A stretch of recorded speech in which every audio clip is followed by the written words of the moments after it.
ہم شادی پر گئے اور ہمارے ٹیبل پر جو کھانا کھانے کے بعد بچ جاتا ہے وہ ہم گھر لے کر جا سکتے ہیں؟ جی لے کے چلے جائیں، بالکل کوئی مسئلہ نہیں ہے، آپ گھر لے کے چلے جائیں، لیکن جنہوں نے وہ کھانا لگوایا ہے نا ان سے پوچھ لیں، یعنی وہ جن کی دعوت پہ آپ گئے ہیں، خود سے نا یہ آپ ایکشن لیں، ہو سکتا ہے انہوں نے بھی اپنے رشتہ داروں کو پیچھے سے دینا ہو. یہ ہوتا ہے ہمارے معاشرے میں کہ جو کھانا بچ جاتا ہے نا پھر وہ اپنے ریلیٹیوز کو بھجواتے ہیں. یہ نہ ہو کہ آپ چوتھے محلے لے کے گھر چلے جائیں، ان سے پوچھ لیں تو پھر لے جائیں، بالکل لے جائیں. والدین اگر زندہ ہوں اور وہ اپنی جائیداد اپنے بچوں میں کس طرح تقسیم کریں گے؟ والد کو ڈر ہے کہ اس کے مرنے کے بعد کوئی بیٹا دوسرے بہن بھائی کا حق کھا سکتا ہے. والد کو کوئی ڈرنے کی ضرورت نہیں ہے، عدالتیں کھلی ہوئی ہیں، بے فکر ہے. نہیں تقسیم کر سکتے، جائیداد مرنے کے بعد ہی تقسیم ہوتی ہے. زندگی میں 1/3 مال میں سے گفٹ کر سکتے ہیں ایکولی. وراثت کے اوپر میری تفصیلی ویڈیوز ریکارڈ ہے. 2 بھائی لوڈو کھیل رہے ہیں، جو ہارے گا وہ کھانا کھلائے گا، اور پاس تیسرا شخص بیٹھا، کیا وہ کھانا کھا سکتا ہے؟ تینوں کے لیے حرام ہے. یہ جوا ہے جی، جوا ہے.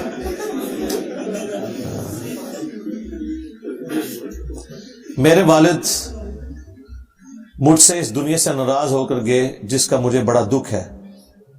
کیا کروں کہ سکون قلب نصیب ہو جائے؟ کوئی مشکل کام نہیں ہے. آپ اپنے چچا اور تایا کے ساتھ اس نے سلوک کریں، ان کے لیے دعائیں مغفرت کریں، اپنے والد کے لیے ان کی طرف سے صدقہ اور خیرات کریں. قیامت کے دن انشاءاللہ اللہ آپ کو راضی کر دے گا. میری والدہ بیمار ہیں، وہ رمضان کے روزے نہیں رکھ سکتی، ان کا فدیہ کس کو اور کس وقت دیا جائے؟ رمضان شریف میں آپ دے دیں 1 روزے کے بدلے 1 وقت کا کھانا کسی بھی غریب کو جس کو آپ سمجھتے ہیں. اس کے 1 منٹ رقم بھی آپ دے سکتے ہیں. فوت شدہ والدین کے لیے قبر کے عذاب اور ان کی مغفرت کے لیے بہترین طریقہ ان کے لیے دعائیں مغفرت ہے اور ان کی طرف سے صدقہ اور خیرات کرنا ہے، غریبوں کو کھانا کھلانا. ایصال ثواب کے 10 طریقے میری تفصیلی ویڈیو ہے. عورتوں کی نماز پڑھنے کا طریقہ کیا ہے؟ سیم ہی ہے مردوں والا، باقی جو وہ اختلافات ہیں وہ پردے کے اعتبار سے باقی چیزیں تو ہیں، لیکن طریقہ ایک ہی ہے. اس پہ بھی تفصیلی ویڈیو ریکارڈ ہے. جو کہتے ہیں الگ ہے وہ خود مانتے ہیں وہ روایتیں کمزور ہیں. اگر رفع الیدین کرنا بھول جاؤں تو سجدہ صاحب ہوگا؟ سجدہ صاحب سنت چھوٹنے پہ نہیں ہوتا، واجبات کے چھوٹنے کے اوپر ہوتا ہے. اس پہ سجدہ صاحب نہیں ہوگا. ظاہری آنکھ سے اللہ کو نہیں دیکھ سکتا اور خواب میں آپ علیہ السلام نے اللہ کو دیکھا، تو ظاہری آنکھ سے تو نہیں دیکھا نا، تو دل کی آنکھ سے دیکھا. تو مشرات میں کوئی عام انسان بھی زیارت کر سکتا ہے؟ عام انسان کا کوئی ثابت نہیں ہے جی، یہ جھوٹ ہے بزرگوں کے بارے میں. نماز میں درود کے بعد دعا کی قبولیت کے لیے اللہم انی اسألک الحمد پڑھنا، کچھ بھی پڑھ سکتے ہیں جی، عربی میں جتنی دعائیں آپ پڑھ سکتے ہیں. میری والدہ کا انتقال ہو چکا ہے، جب میں ان کی قبر پر جاتا ہوں تو کیا ان کو اس چیز کا علم ہوتا ہے اگر میں قبر پر کوئی بات کرتا ہوں؟ نہیں، اس طرح کی کوئی بات نہیں، البتہ آپ سلام کریں گے تو وہ پہنچ جائے گا ان تک. باقی ان کے لیے دعائیں مغفرت کریں بس. مرنے کے بعد بندہ اپنے گھر والوں سے جا ملتا ہے، مگر حقیقی جنت تو مرنے کے بعد ملے گی. پھر وہ قبر والی جنت کون سی ہے؟ یہ دنیا ہی الگ ہے میرے بھائی، اس کی دنیا میں مثال بیان ہی نہیں ہو سکتی. اس لیے جو برزخ کے احکامات ہیں ان پہ صرف ہم ایمان رکھتے ہیں، باقی یہ بات ٹھیک ہے کہ مل جاتے ہیں جا کے. قادیانی فرقہ اگر مسلمانوں سے نکلا ہے تو باقی فرقوں کے پیچھے بھی نمازیں ہو جاتی ہیں، تو ان کے پیچھے کیوں نہیں؟ اس لیے کہ وہ ہمیں کافر سمجھتے ہیں اور انہوں نے ایک جھوٹی نبوت کلیم کر کے اپنا باپ بدل لیا. جب انہوں نے اپنا باپ بدل لیا تو ایک کفر یا عقیدہ انہوں نے رکھ لیا، تو اسلام کا پٹا انہوں نے خود اتار کے نیچے پھینک دیا. ان کے پیچھے نماز کیسے ہو سکتی ہے؟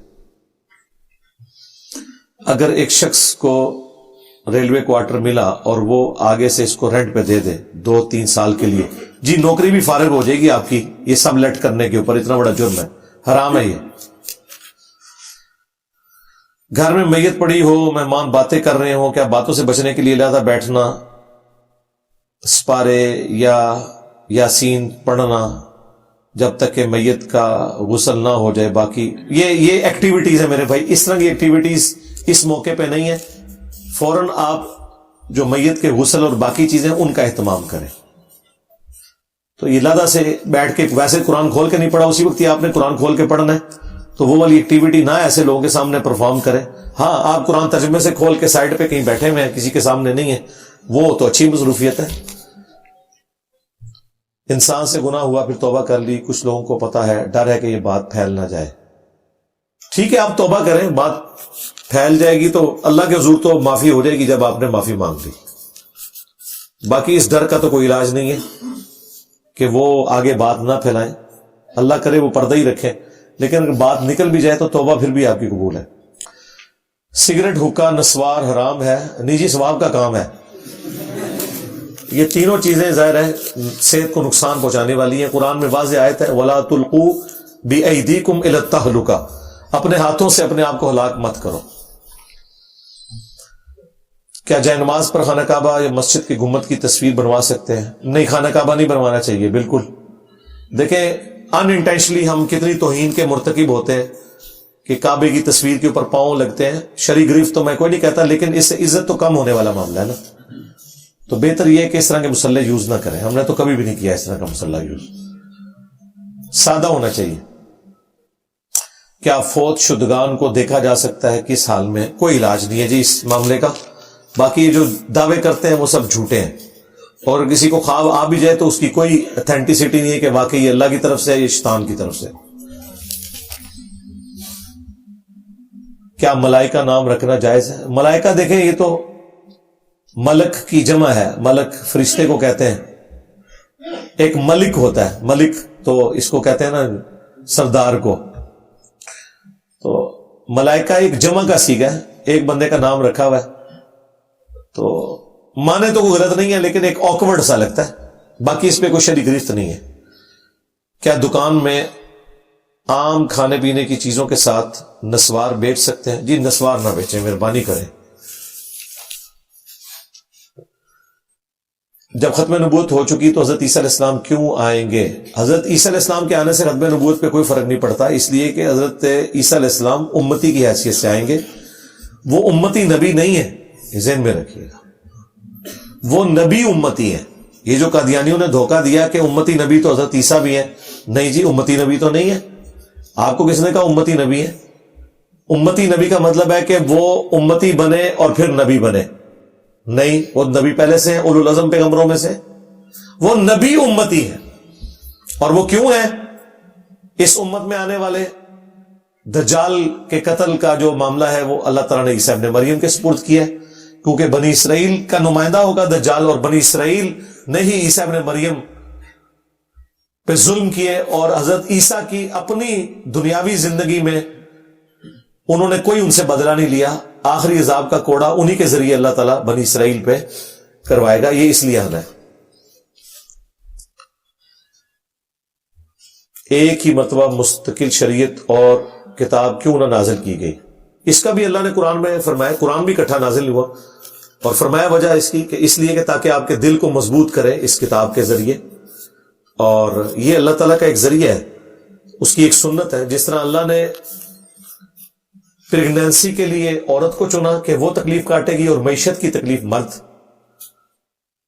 آپ کو یہ کہے کہ اللہ نے ایسا کیوں نہیں کیا کہ ایک دفعہ مرد پریگننٹ ہو اور ایک دفعہ عورت، تاکہ برابری ہو جائے؟ ول آف گاڈ ہے. اس طرح یہ ساری چیزیں ول آف گاڈ کے ساتھ تعلق رکھتی ہیں. اللہ مجھے بتائیں کیا پیغمبروں کا محتاج تھا اپنا تعارف کروانے کے لیے؟ نہیں، لیکن اللہ نے پیغمبروں کو ایک ذریعہ بنا دیا. اب اللہ سے کوئی ٹکر نہیں لے سکتا کہ پیغمبروں کے بغیر کیوں نہیں تعارف کروایا. Will of God. اسی کو اللہ نے قرآن میں کہا ہے لا یسأل عما یفعل وہم یسألون. اللہ جو کام کرے اسے کوئی پوچھ نہیں سکتا، اور اللہ ہر ایک کو پوچھ سکتا ہے کہ اس نے یہ کام کیوں کیا. فرشتے اپنا رجسٹر بریلویوں کے خطبے میں بند کر دیتے ہیں یا دیوبندیوں کے؟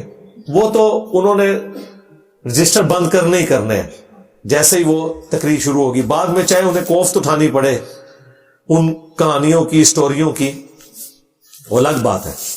لیکن وہ اللہ کے حکم کے پابند ہیں کہ جیسے ہی خطیب ممبر پہ چڑھے گا انہوں نے رجسٹر بند کر دینا.